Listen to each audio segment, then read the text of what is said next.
はい、本日はお忙しいところお集まりいただきましてありがとうございます。本日、平成30年、12月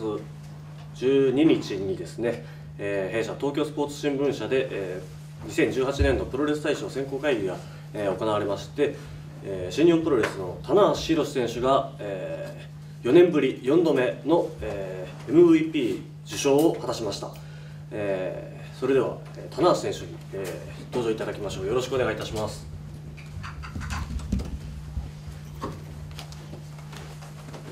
失礼します。ありがとうございます。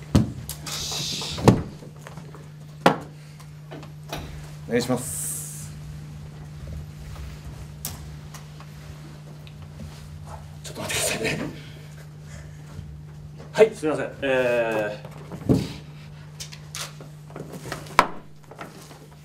まずですね、選考過程について私の方から、補足で、説明させていただければと思います。今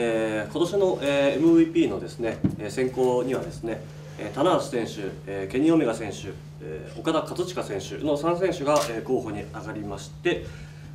棚橋選手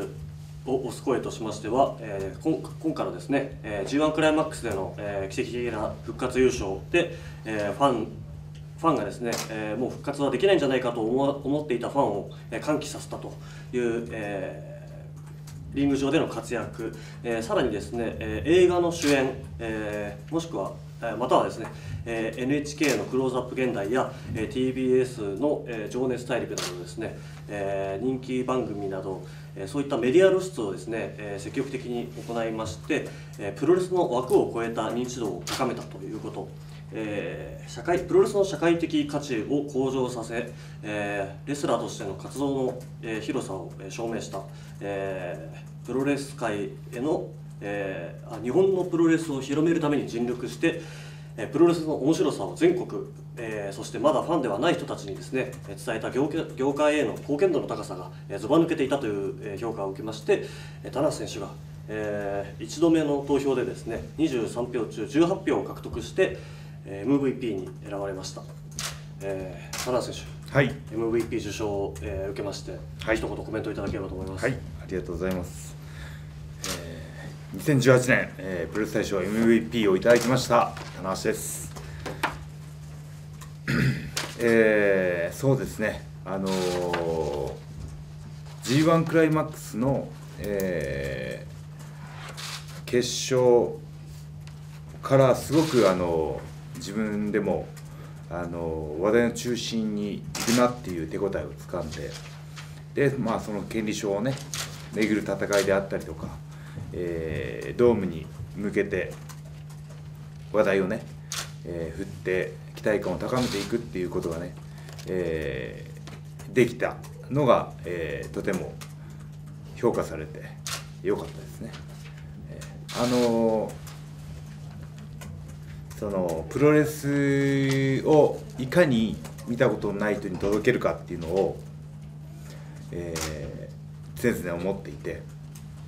で気づいたことがあって、その社会的な一般的な知名度が観客動員と比例すると。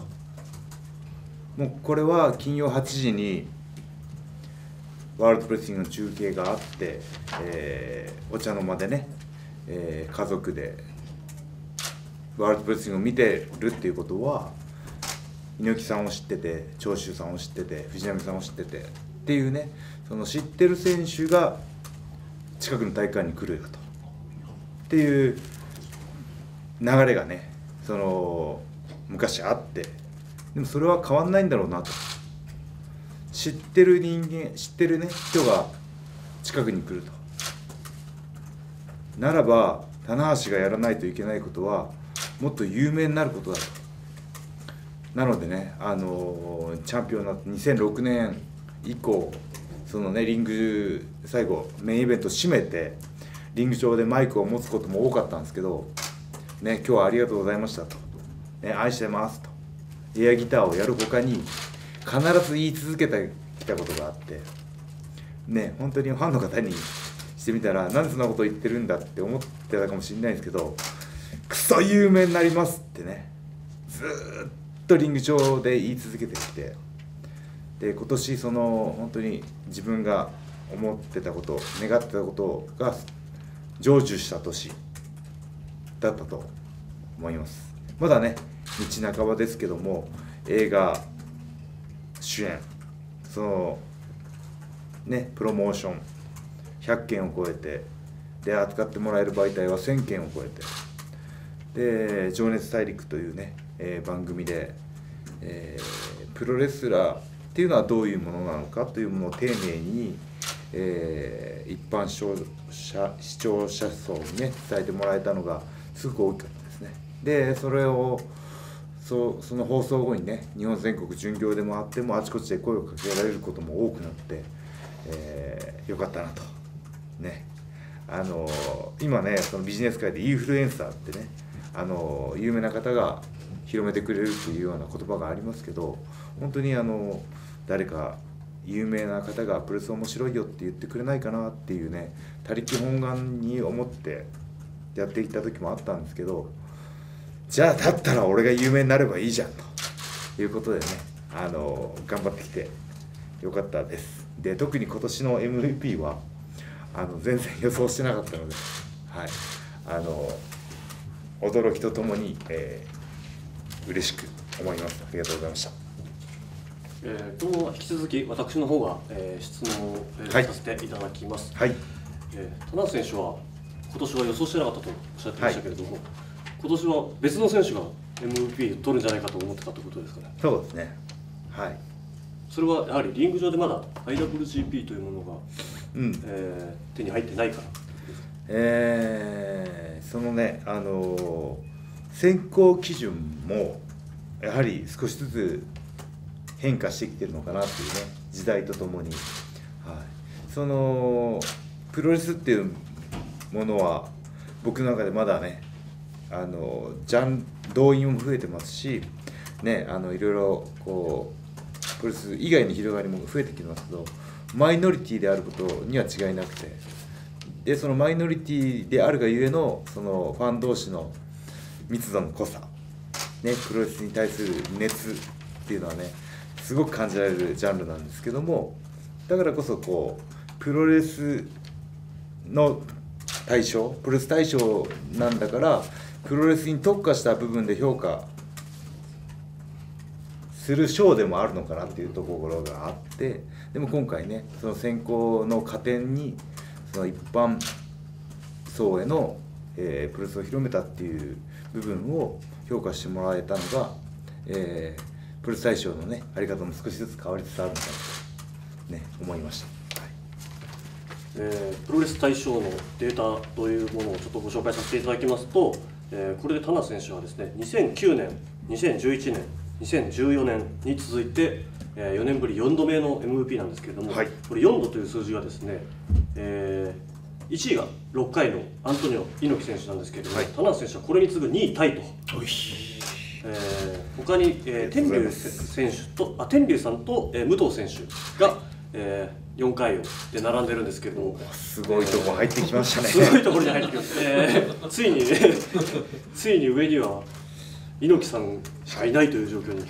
なってきましたけれども、その点について、いかが思われますでしょうか。そうですね、2年連続で内藤が取って、で岡田も2年連続で取ってるんですよね。はい、でそういうところを考えると僕が2年連続で取ってないんですよ。はい、なので今年はですね2018年 MVP ということは平成最後の MVP というね冠がつきますし、でこう元号をねまたいで新しい元号一発目の MVP を取ればね最初の MVP みたいなね、でそして2年連続も叶うということなので、このね2018年、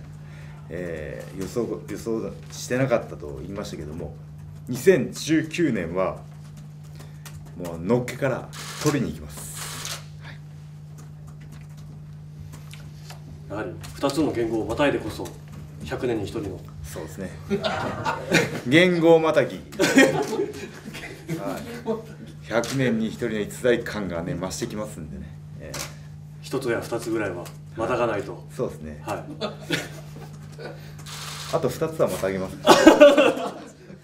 100年あれば、はい、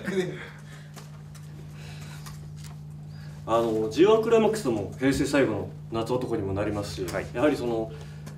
ゆる苦しい時代を経て、こう V 字回復を果たすという棚橋選手のレスラー人生そのものもですね、ちょっと平成のプロレス界とちょっと重なる部分も大きかったのかなというふうに思うんですけれども、そういった意味でこの平成最後の MVP に輝いたことってなんかちょっと感慨深いものっていうのはございますでしょうか。そうですね、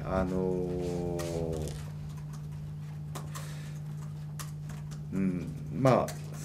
よくねファンの方とか苦しかった時代にとか言いますけども、やってるプレイヤー側としてはねそれほど思ってなくてね、とにかく一生懸命プロレスやってたし、それが楽しくなかったかどうかって言ったらすげえ毎日ね好きなプロレスをできて楽しかったし、でも自分が楽しんでるものを人に共有してもらう、一緒に楽しんでもらうってことがもっと嬉しいことだっていうことがね分かったし、本当にでもこの平成のね岡本さん言われましたけど、平成の流れイコール棚橋の流れというか、なんか棚橋を通して、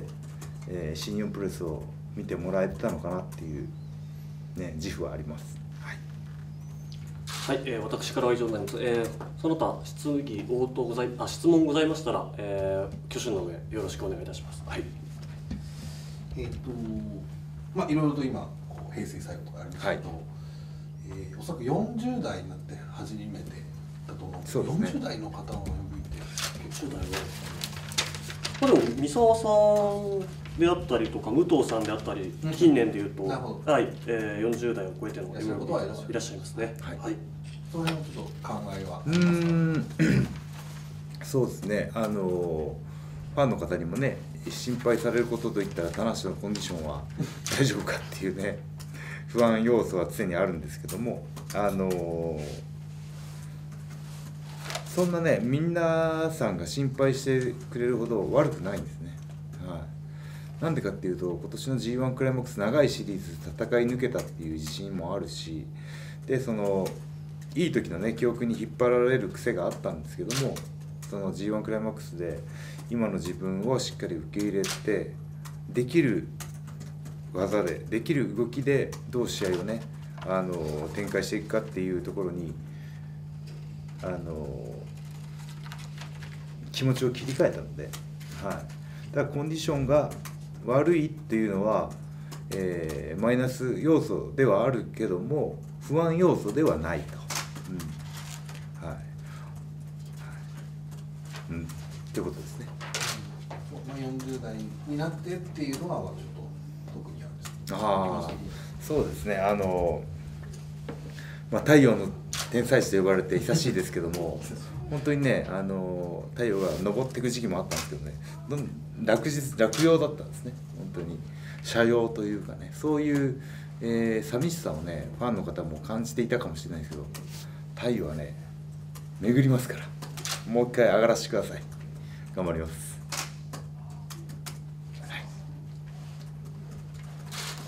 その他に質問ございますでしょうか。はい、では福尾さん、何でも聞いてください。ありきたりな質問なんですけども、その来年を取るためにはやっぱりそれで勝つのがやっぱり非常に大事になってくると思うんですけど、はい、それにかける意気込みとか思いをちょっと聞かせて。そうですね。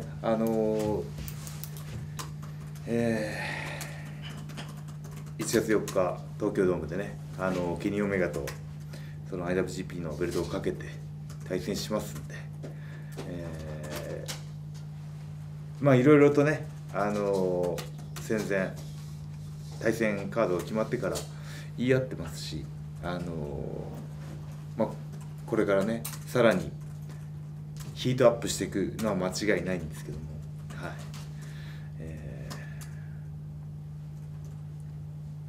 なんかケニーの言い方だとね、高橋が古いとかね、いう言い方が言ってるんですけど、なんかね IWGP を巻いたら新しい扉が開かれるような気がしてます。はい、具体的には何もないですけどはい、ありがとうございます。なんか言ってみたかったとりあえず扉だけ開かれるこれはすごい良かったですね。ね、見出しになりそうです。なりそう。本文読んでがっかりみたいな。はい。それでは質問ございますでしょうか。はい。よろしかったら、これにて、2018年度プロレス大賞 MVP 田中選手の会見を終了させていただきます。本日は田中選手おめでとうございました。最後に、はい、4回、取らせていただいてますけども、今までの中で一番嬉しいです。ありがとうございます。